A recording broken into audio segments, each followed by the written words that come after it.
certainly my pleasure to be here and to be amongst all of you. I feel very much like I'm part of family here. I come from a family of law enforcement in the NYPD, and I'm going to tell you about that in just a moment, but really thrilled to be here. Thank you, first of all, to Dean Membership for the introduction. Bronx District Attorney Russell Clark, who I've known over the years, I'm very proud of you as you have moved into this very distinguished role.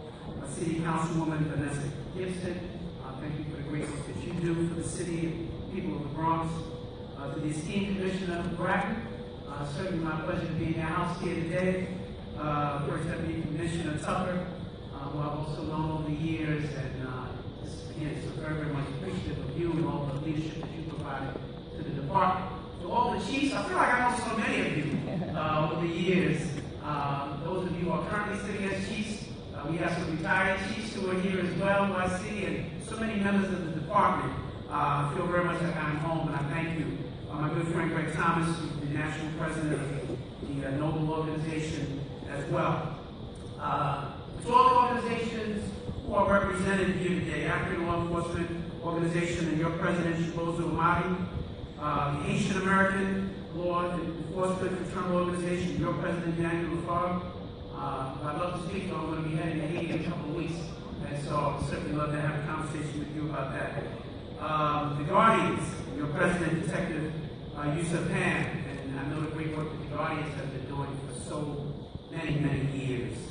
And last but not least, certainly the New York chapter of Noble, and just a dear, dear friend to my family over the years, Timmy Pearson. Timmy, I'm so appreciative to see you today and what you have meant to me personally and to my family over so many years. I'm so thrilled to see you and welcome you here tonight as well. I want to give a special shout out to the school safety agents. Any school safety agents here today? Yeah.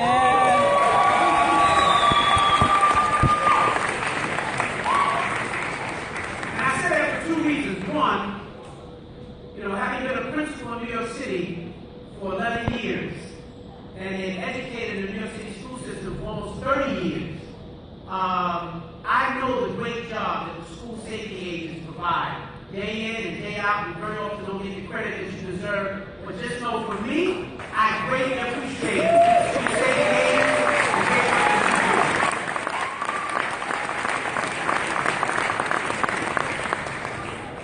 do. And certainly, and many of you may not realize, I was a school safety agent at one point. That's why that's special meaning to me. When I graduated from college, my very first job, I worked at Claremont High School as a school safety agent. So it means a lot to me. And I know what it means to deal with those kids in those hallways and in the lunchroom and everything else. And so continue to do the good work that you do. Happy to be with you to celebrate Black History Month. This is a very special occasion as we are all here today. Your theme for today is mentoring and enriching path from our past to our future. And I just wanted to talk to you a little bit about a special mentor for me in my life, and that is my father, Philip Banks Jr. You see, my dad and my mom raised 3 boys right here in New York City. And can we show the first slide? This is important. And we talk about the power of mentoring. So the gentleman on the left in his police uniform, that's my father, on the day that he graduated from the New York City Police Academy in 1969. And standing with him is his dad, Philip Banks Sr.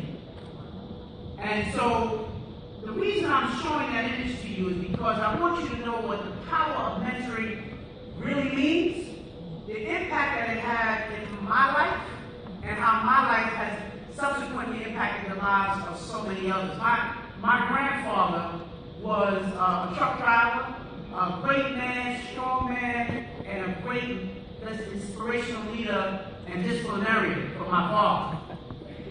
And he was so proud on that day in 1969 when my dad graduated from the police academy and came on to this fine department, the finest police department in the world.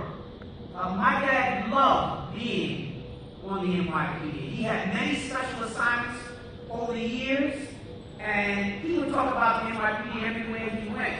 And he would often say that so many young people don't understand of the NYPD. Young people would just see the beat cop and think that that was all there was to the job. But he was just talking about all the great opportunities that if we help to expose young people to the opportunities on the police department, he really thought that so many more would really aspire to be members of the department. But it had great impact on our family because I was the first born in my family. My mom and dad had 3 boys, and my brother Philip came 11 months after me. Not even a year. So, I would hear all the jokes, right? Like, what's the matter? Your mom and dad didn't have any TV or anything? I said, I said, Dad, you couldn't even, a year or 2 in space? He said, well, son, I just love your mother very, very much. Because 2 years later, my brother Terry came. I think my brother Terry's here. Terry came in the room. Where's my brother Terry? He's my younger brother Terry as well. So the next family is representative here. But understand that my father was our hero. Because he was our dad. He was our role model. He was the inspiration for us. So we got the discipline that we needed to keep us on the right track. But we also got the love and the nurturance that all young people need, and boys in particular, who as they transition from being little and where they're just lovable, huggable, and cute and can hang out in the mind. But as they begin to get older, they need to have the role model of a responsible man in their life to help them understand what it means to transition into manhood. And that is so very, very important. Let me show you this next slide. I just have 3 slides. And just take a look at this picture for a minute, because this picture in so many ways, I think, captures the essence of what it is that I'm trying to convey. So this is a picture that was taken with 3 young people who were part of the documentary Waiting for Superman. And it was a special screening at the White House. Now look at the little girl in the picture. Now what do you see? You see a little girl who did exactly what her mother told her to do before she went to the White House. She said, you are not to embarrass your family. You're going to be the president. You sit up straight and tall and behave. And she did just what mommy told her. Like a lot of our girls do. Now look at the little boy.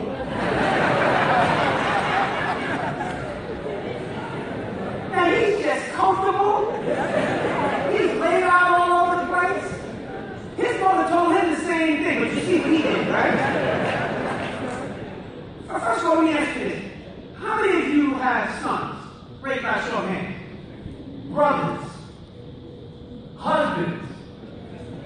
First of all, man, how many of you know that boys are different from girls? Let me start with that. There's a different energy, right? The problem for the little boy on the couch is that very often the little boys his age and older who bring that boy energy to the classroom, that energy is very often mistaken for something other than just boy behavior and boy energy. And so it gets miscast as something dangerous and something that we ought to be overly concerned about. Now look at the third young person in the picture, that young man. Who looks like he's about 13 or 14 years old. Do you see how he's just very naturally emulating the president? Just emulating his movement. You know the president has his own swag, right? His own little style. He's got his own little box to his walk. And this young man is essentially who just met him. He's just emulating that style and that movement.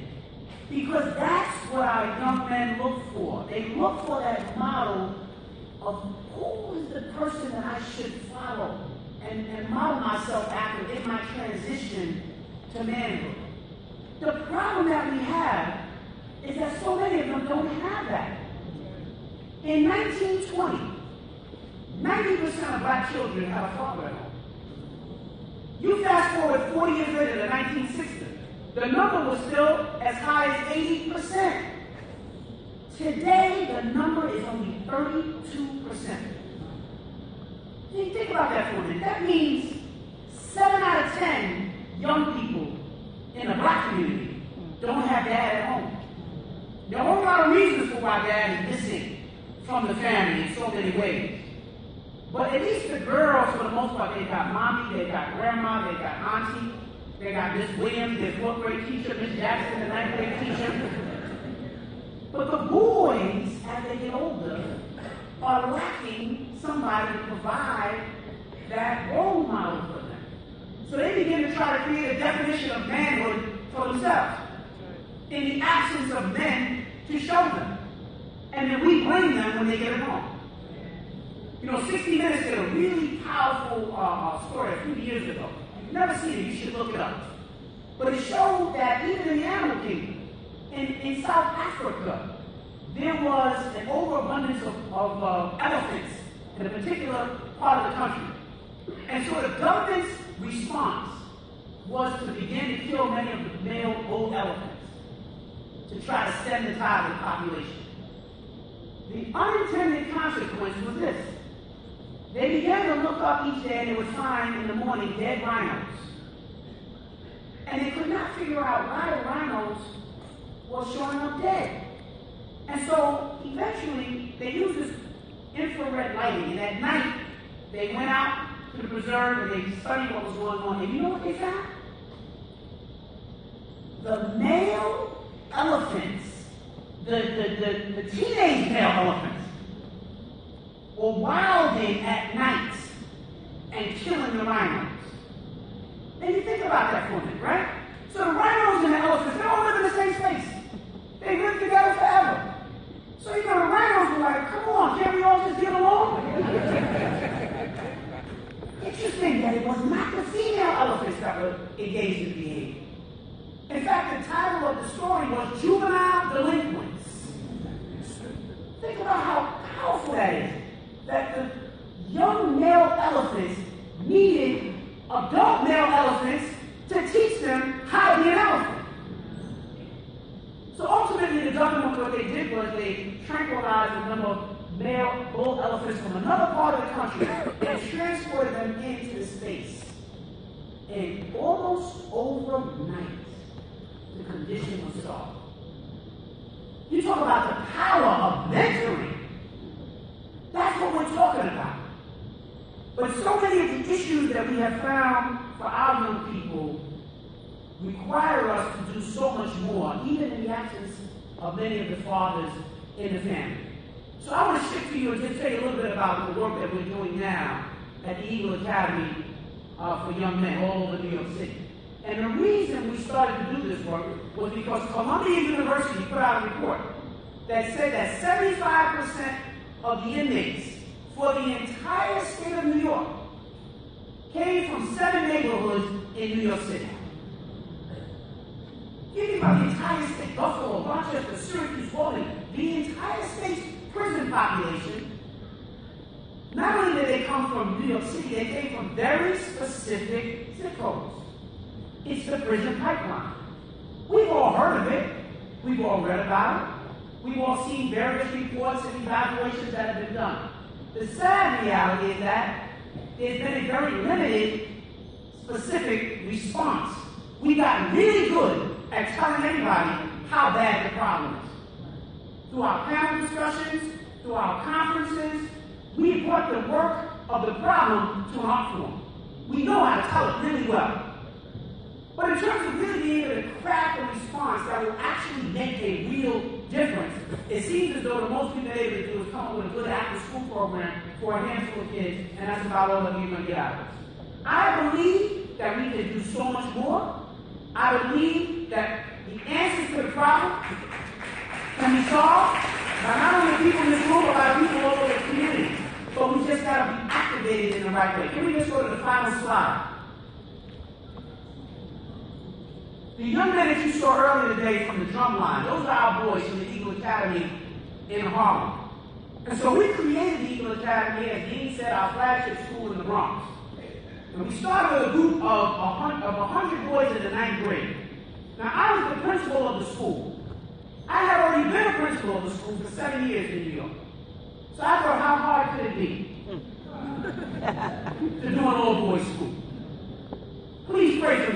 Because here's what happened. I realized right away, okay, we're going to do this well. We got to start earlier in the 9th grade. If we're not going to cream. We're not just going to take the best and the brightest. We're going to say, we're going to take those kids who otherwise might wind up on a street corner that we complain about. If we're going to bring all of them in, I got to get an earlier start in the 9th grade. So our model now is we start at the 6th grade with ourselves, and we take them all the way through the 12th grade. We get them right as they come out of elementary school. Now listen, there are those who would say we should be starting sooner than that. The former chancellor, Joe Klein, said, how you should start at kindergarten to make sure that nobody gets off on the wrong track. In fact, when one of the preachers, I was in a church a few months ago, and the preacher said, kindergarten, you should just start going on the first date. That's what you really need. And we're only kidding around the margins because so many of our kids find themselves behind even that burden. And so, really, we have put together a model that helps young men understand and engage in a process for their own success. It's a program where we engage in after-school programs. We got teachers who are trained in how to best work with boys because most teachers have never received one day's training in what it means to engage boys in the schools. And so these are teachers who are bright, they are well-intentioned, they're not racist, they care, they just don't know how to do it. So at the Eagle Academy, we figured out a lot of this. And so we have helped these young men as we have replicated our school. We went from the Bronx to Ocean Hill, Brownsville, and Brooklyn, to Southeast Queens. Cory Booker, who was the mayor of Newark at the time, said, show me that you can do this outside of New York City. We took it to Newark, New Jersey. And then we came back into the city, into central Harlem, and our final school last year we opened up in Staten Island. We're the only educational reform organization that is in every borough of New York City, as well as in New Jersey, over almost 3,000 young men that we're working with and still growing. So it's a model where we bring mentors into the lives of these young men. We have them engaged after school and on Saturdays and in the summers. You see, what we realized is that if you give boys something to live for, they don't want to be engaged in the things that ultimately represent their destruction. That's not innate in them. You know, but you've got to help them to understand the possibilities for themselves. It's hard to dream of being an investment banker if you've never met an investment banker. It's hard to dream about being an architect or a lawyer or a doctor if you've never been exposed. And that's why I salute so much of the work that you do here at NYPD, and I'm really thankful to people like Chief Conroy, who is working with us here right now to help engage a deeper level of partnership with the NYPD with the 3,000 boys that we have across the Eagle Academy spectrum, because it's those possibilities that make all the difference in the world. We teach our boys to be confident, to be leaders, to demonstrate a level of excellence in all that they do, to strive for academic excellence. But ultimately, the final thing that we really push for them to have in their spirit is to be resilient. And there's a resilience gene that we try to create and develop. How many of you remember the greatest fighter of all time? What's his name? Muhammad Ali. Muhammad Ali, other than my father, was my greatest hero. But I don't know how many of you recall this, because a lot of younger people in the room. But Muhammad Ali, when they took this heavyweight championship belt away from him, he was not allowed to fight for almost 4 years. But while he was gone, all these other young fighters came along, they got better and better, so that when he came back after winning the case in the Supreme Court, he had all these great young fighters that were ready for him. And he fought right away for Jerry Quarry, the number 2 contender. He beat Jerry Quarry.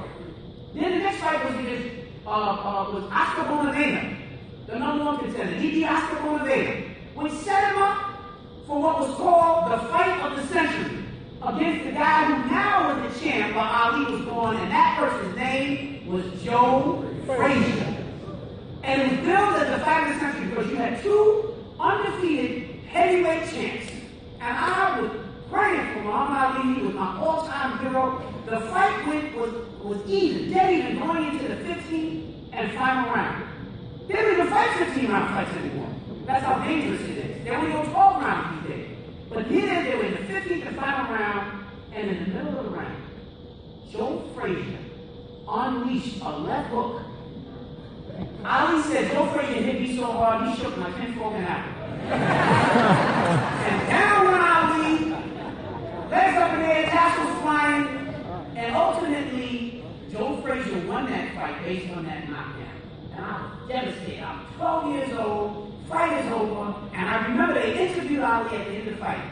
And it brings me back to this point because they asked him something that I never forgot as a 12-year-old boy. They said, Muhammad, when you were on the ground, what was going through your mind? And you know what he said? To get up. I'm a champion. I'm not supposed to be on the ground.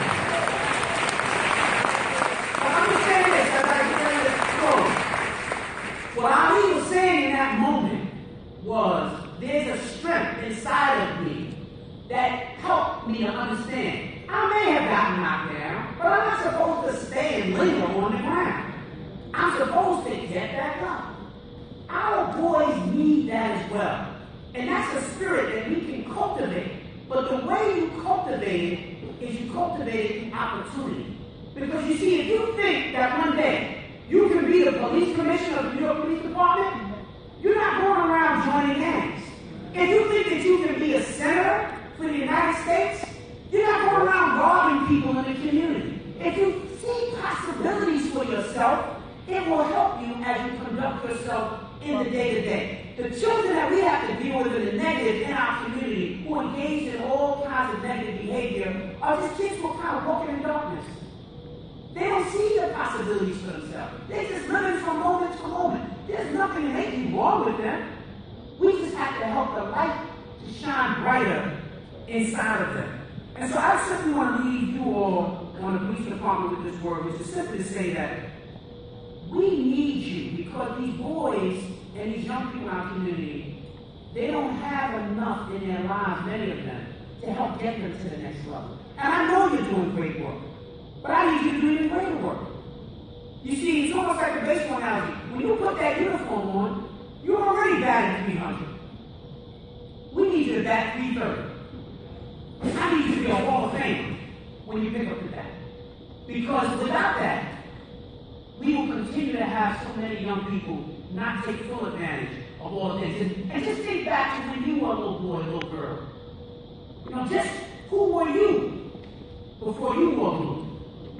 And when you connect with that spirit that will help you to understand, I need to help so many others who are coming behind me. I'm going to leave you with this poem as I get ready to leave. It's called What Will Matter.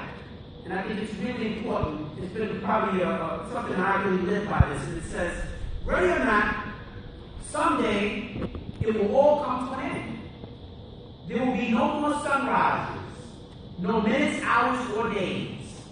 All the things that you collected, whether treasured or forgotten, will pass to someone else.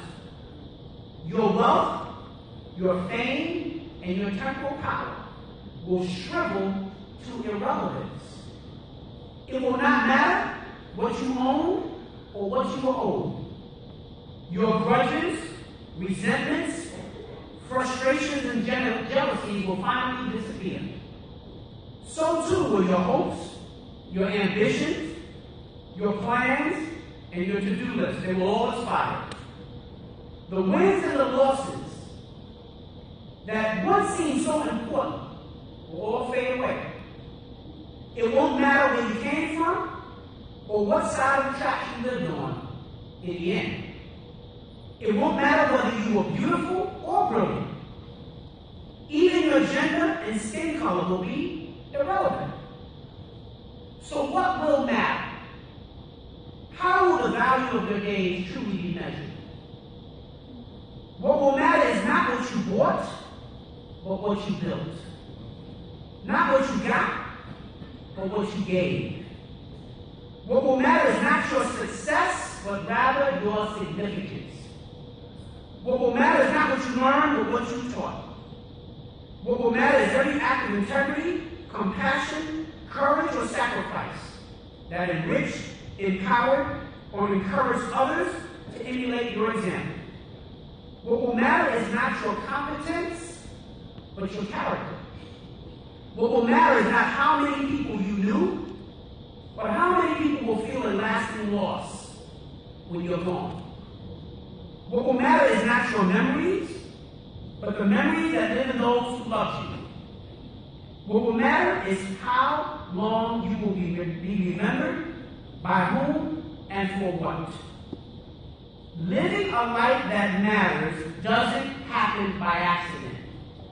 It's not a matter of circumstance, it is a matter of choice. Choose to live a life that matters.